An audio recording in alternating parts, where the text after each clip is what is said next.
जल्दी बोलो। मेरे कॉलेज में आज एनुअल फंक्शन है, मैं लेट हो रही हूँ माँ। कब तक डांस करोगी बेटी? अब तुम्हारी शादी की बात चल रही है।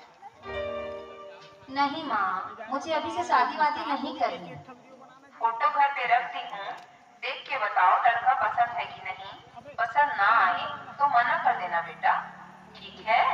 ओके माँ।